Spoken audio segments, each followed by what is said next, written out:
CCP's deception of the world. Hello everyone, it's Michael here. It is well known that the crystal coffin originated from the Christian tradition of the cult of the Holy Body, in which God performed miracles through the bodies of the saints. After the end of the 4th century, the worship of the Virgin, saints, relics of saints' remains, and holy images, in addition to God and Jesus Christ, gradually emerged as objects of the Christian religious service. These holy relics were enshrined in crystal vessels, encrusted with precious stones for pilgrims to venerate. In particular, the immortal corpse was considered a witness to true saints and a symbol of the miraculous. The crystal coffins or caskets made of crystal glass, which are used to lay the remains of saints to rest, are composed primarily of pure silica. For the long-term preservation of the remains, most crystal coffins are filled with an inert gas, such as helium.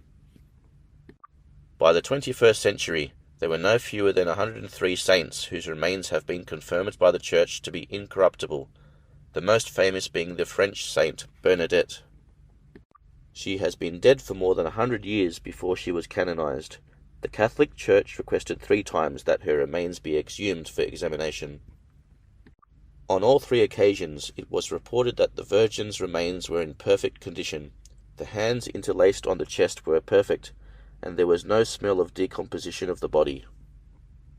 Jacqueline Taylor, professor of funeral service education at Mount Ida College outside Boston, Massachusetts, and an internationally acclaimed expert in the restoration and preservation of human remains, said, "In my research on the immortal body, the most fascinating thing was the Virgin Bernadette. She is lifelike and the best preserved immortal body." Ironically, the Communist Party, which preaches atheism, imitates Christianity, Catholicism, and orthodoxy by treating the body of the party leader with special treatment and then displaying it in an expensive crystal coffin and asking the public to worship it. On the one hand, the Communist Party outlaws, suppresses, and demonizes religion and opposes theism. On the other hand, it deceives and forces people to worship their leaders and even mummies as gods. According to the propaganda of the Communist Party, they believe in materialism and should believe that people die like lights. Then preserving corpses is as meaningless as preserving rotten flesh. It shows that even the materialistic narcissism of communism is false. So far, the mummies placed in crystal coffins to receive worship are Lenin and Stalin, leaders of the Soviet Union, Dimitrov, General Secretary of the Bulgarian Communist Party, Choibalsan, Chairman of the Council of Ministers and Marshal of Mongolia, Gottwald, Chairman of the Czech Communist Party, Ho Chi Minh, Chairman of the Vietnamese Labour Party, Mao Zedong, Chairman of the Chinese Communist Party, and Kim Tu-sung and Kim Song-un, chiefs of the Korean Labour Party. These communist mummies in crystal coffins, all of whom committed unforgivable crimes against their own people in life, still have been used to cheat people after death. However, unlike the remains of orthodox saints that have not decayed for 100 years without any special treatment, the mummies of the communist leaders that have been specially treated are still quickly rotting over time. Some of the mummies have been pulled out of the temple with the fall of the Soviet Union Communist Party. Chinese people are now waiting for the day when Mao's corpse will be dragged out of Tiananmen Square. The first of this pile of communist mummies to take a crystal coffin was Lenin, who died in January 1924. The heir, Stalin, asked to preserve Lenin's body, but was opposed by Politburo members Trotsky, Bukharin, and Lenin's widow Krupskaya, who thought that making the leader's remains into a dry corpse was an insult to his image and completely contrary to Lenin's worldview.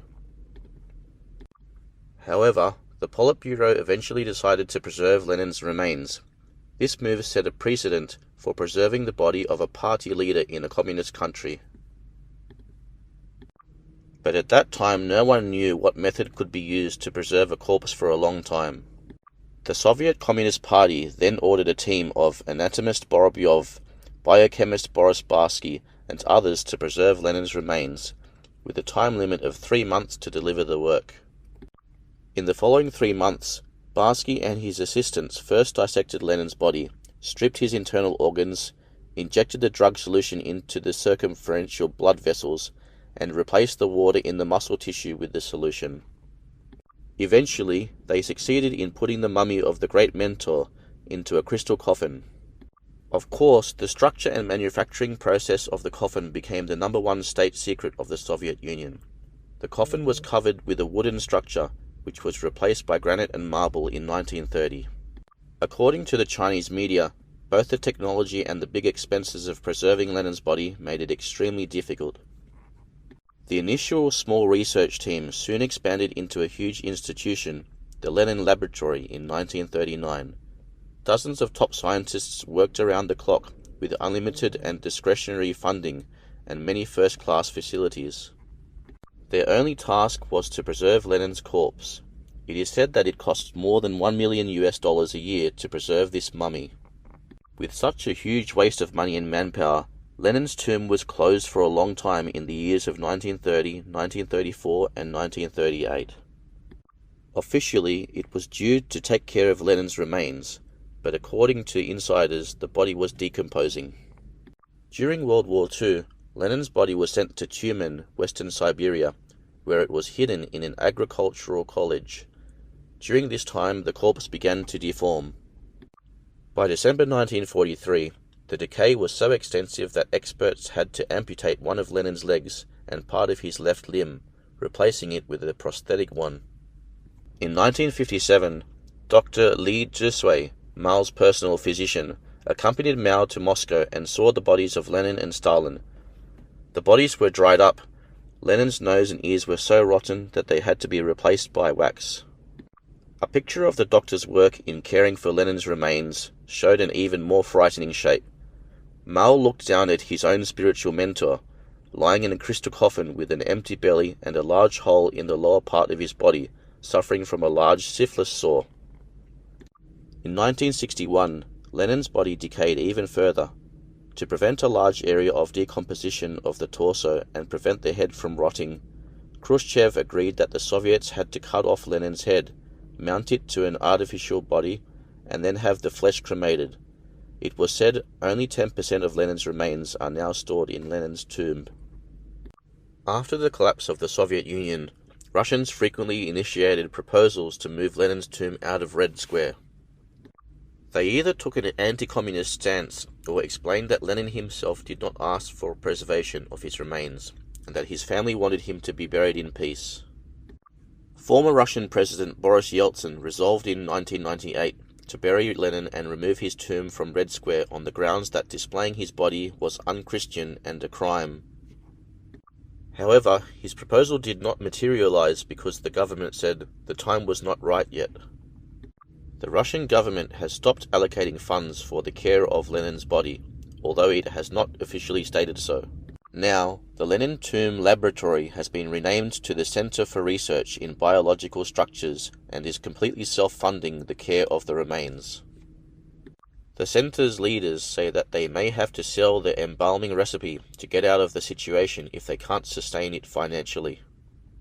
In March 2017, all the priests of the Russian Orthodox Church abroad read a statement at the same time at Sunday Mass that the removal of Lenin from Red Square before the centenary of the October Revolution will be a sign of the Russian people's return to God. Some Russian parliamentarians pointed out that Lenin's hands were stained with the blood of millions of people and were a symbol of national misery, social unrest, and the Red Terror. However, the Putin regime continues to shelve the proposed burial of Lenin due to the fear of Russia breaking up over the issue. It also shows that Lenin still confuses a lot of Russians. Stalin, the leader and executioner of the Soviet Union, died in 1953. After his death, his body was also put in a crystal coffin alongside Lenin. The two crystal coffins stand side by side for the Soviets to worship. On October 31, 1961, the 22nd Congress of the Communist Party of the Soviet Union adopted a resolution stating that, in view of Stalin's gross violation of Lenin's will, his abuse of power, and his widespread repression of loyal and upright Soviet citizens, it is inappropriate to keep Stalin's remains in Lenin's tomb. Stalin's massive violations of the rule of law and many other acts during the period of personal worship made it impossible to keep his coffin in Lenin's tomb any longer. Thus, Stalin's body was yanked from his crystal coffin. In his article, The Mystery of Stalin's Body Being Suddenly Removed from Lenin's Tomb, author Jong said that Stalin's body was carried out one late night after the 22nd Congress of the Communist Party of the Soviet Union. It was placed in a newly prepared coffin and then buried in the tombs of the leaders of the Central Committee of the Communist Party of the Soviet Union behind Lenin's tomb under the Kremlin wall. Dimitrov, General Secretary of the Bulgarian Communist Party, was the first leader outside the Soviet Union to enjoy Lenin's treatment. After his death in 1949, his body was embalmed and maintained by the scientists of Lenin's laboratory. Lenin lab scientists also helped preserve the remains of Choi Balsan, the leader of the Mongolian People's Revolutionary Party, and known in the West as the Stalin of Mongolia. Gottwald, the leader of the Communist Party of Czechoslovakia, Ho Chi Minh, the chairman of the Vietnam Labour Party, Kim Tu-sung, the leader of North Korea, Angola's socialist leader Neto, and Guyana's Socialist Party leader Forbes Burnham. They were all placed in crystal coffins for public display after their deaths. The bodies, although all displayed in crystal coffins, met different ends. In 1956, the new Czech leaders declared that the way of preserving the remains was not in accordance with the traditions of the people, and subsequently cremated Gottwald's remains for burial. There is also a theory that the corpse decomposed in 1962 and was cremated by the government. After the dramatic collapse in Eastern Europe, Dimitrov's body was removed and cremated by his family in July 1990, and in 2005 the mummy of the murderous Mongolian dictator Choi Balsan was also cremated. To this day, the bodies of Ho Chi Minh of Vietnam, Kim Tu-sung and Kim Jong-tu of North Korea continue being placed in the so-called memorial palaces, deceiving the Vietnamese and North Koreans. It is said that the corpse of Kim Tu-sung alone needs $800,000 per year for preservation and protection. But we all know that despite more money needing to be spent, Kim Jong-un will never bury the remains of his grandfather or father, or spend one penny to save the North Korean citizens who are starving to death.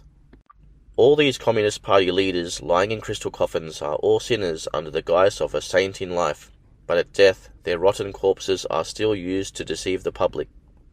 However, history proves that retribution will come sooner or later, and the fate of the mummies is that they will be burned to ashes rather than be buried. We will continue our story in the next episode. Please support our channel by subscribing and sharing with your family and friends. Bye for now.